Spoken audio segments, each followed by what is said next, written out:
Alright, this is my son. We call him Dragon on the internet. He is 6 years old, and today we are doing a narration from our island story.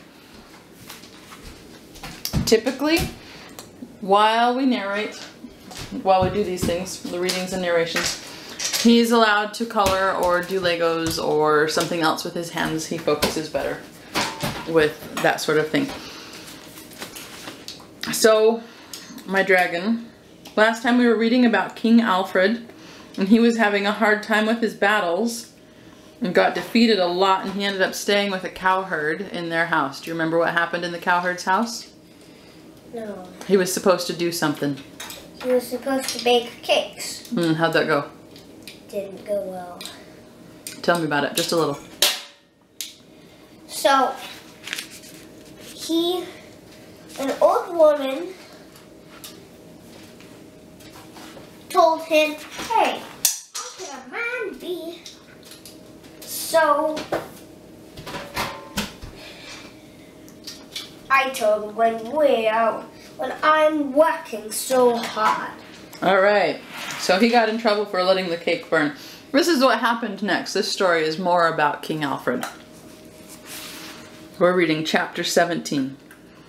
Soon Alfred was joined in his hiding place in Somerset by his wife and children and a few of his nobles. They chose a hill which rose above the surrounding marshes for their camp, and there Alfred and his nobles worked like common men, building a strong fort. Because of this, the place was called Athelney, which means the Isle of Nobles. While Alfred worked on the Isle of Nobles, he sent messengers secretly among his people, telling them where he was. Soon a small but faithful band gathered round him, and then one day, some of Alfred's friends suddenly attacked the Danes, won a victory, and seized the great Danish banner called the Raven. The Danes were very sad at the loss of this banner, for they believed it to be a magic one. They said that when they were going to win a battle, the raven would spread his wings as if to fly, but when they were going to lose, the raven drooped its wings in sorrow. Now that their precious banner had been taken, they were always afraid of losing. This victory cheered the English very much, and when the people heard of it, more and more of them gathered round their king. Alfred now began to feel that the time for striking a blow had come. But first he wanted to find out exactly how many Danes there were and what plans they had, so he dressed himself like a minstrel or a singer, and taking his harp he went to the Danish camp. There he began to play upon his harp and to sing the songs he had learned when he was a boy. The Danes were a fierce, wild people, yet they loved music and poetry. They were delighted with Alfred's songs, and he was allowed to wander through camp wherever he liked. Alfred stayed in the Danish camp for several days, singing his songs and playing sweet music, and all the time watching and listening. He found out how many Danes there were and where the camp was strong and where it was weak. He listened to the king as he talked to his captains, and when he had found out everything he could, he slipped away quietly and went back to the Isle of Nobles. The Danes were sorry when they found that the gentle minstrel had gone, and little did they think that it was the great and brave King Alfred who had been singing and playing to them. Alfred now knew that his army was strong enough to fight the Danes, so he left his fort on the Isle of Nobles and boldly marched against them. A battle was fought in which the Danes were defeated, and from that time onwards, Alfred was victorious. Do you want me to pause for a minute? Yeah. Where's my stuff, my fragile stuff? Always have to break. I don't know. That's a bummer. Hurry back up here.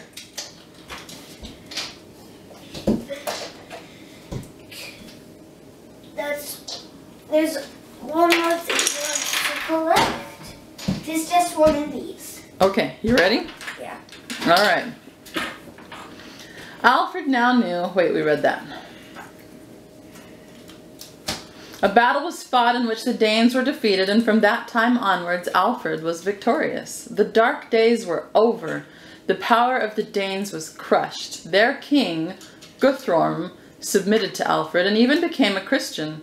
When he was baptized, Alfred stood as a godfather to him and changed his name from Guthrum to the English name of Aethelstan.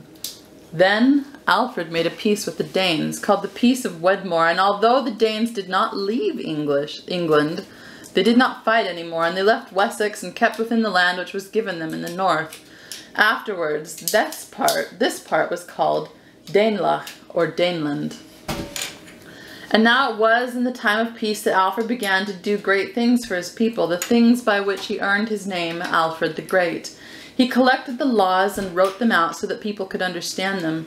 He did away with the laws which he thought were bad and made others.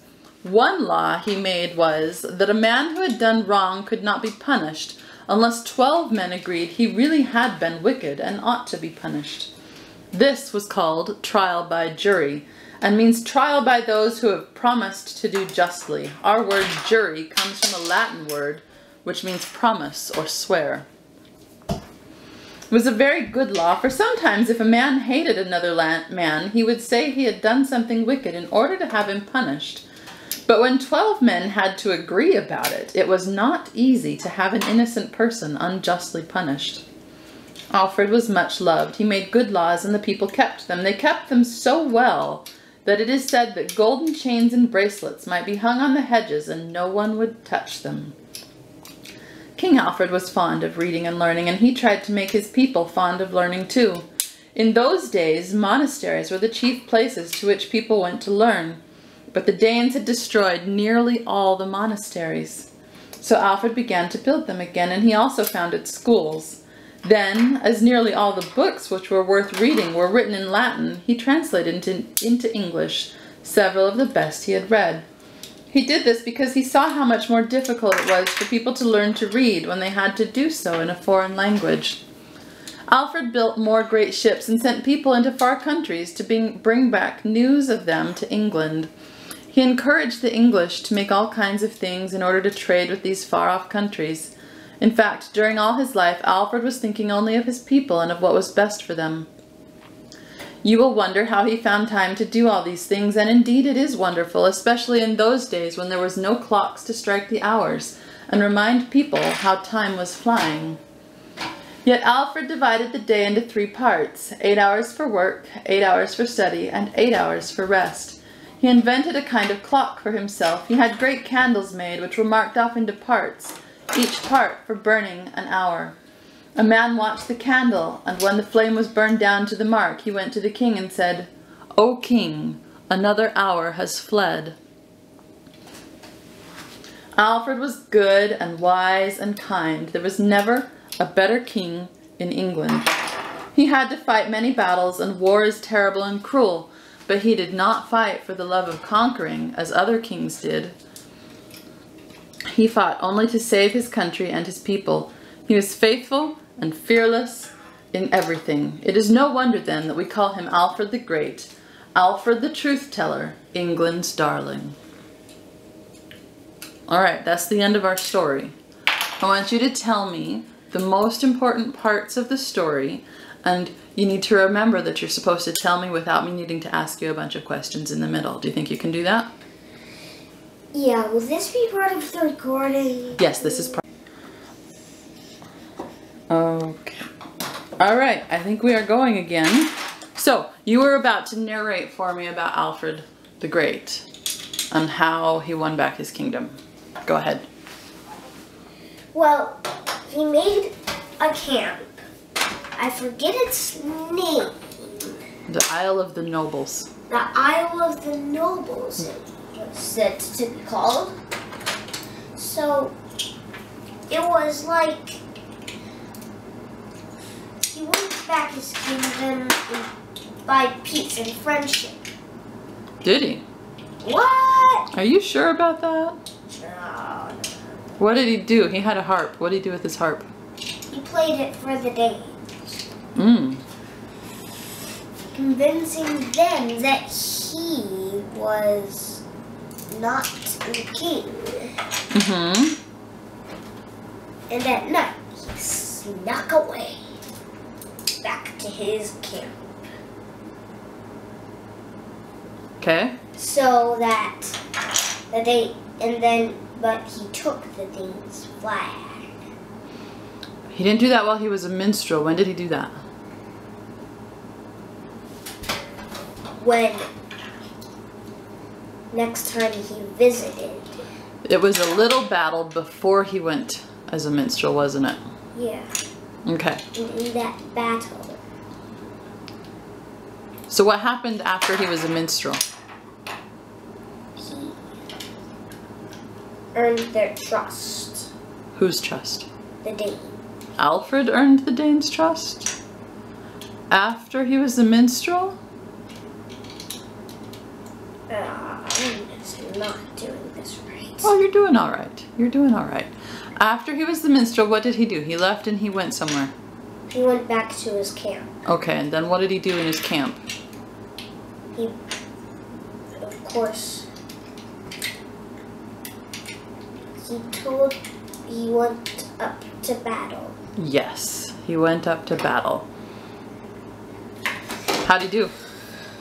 He won. Yes. And he took a magical flag.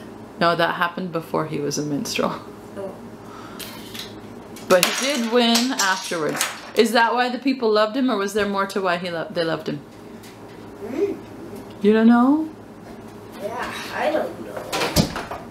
All right, well, that's a pretty good narration of the first half of the story. So we'll take it. Thank you. You're welcome.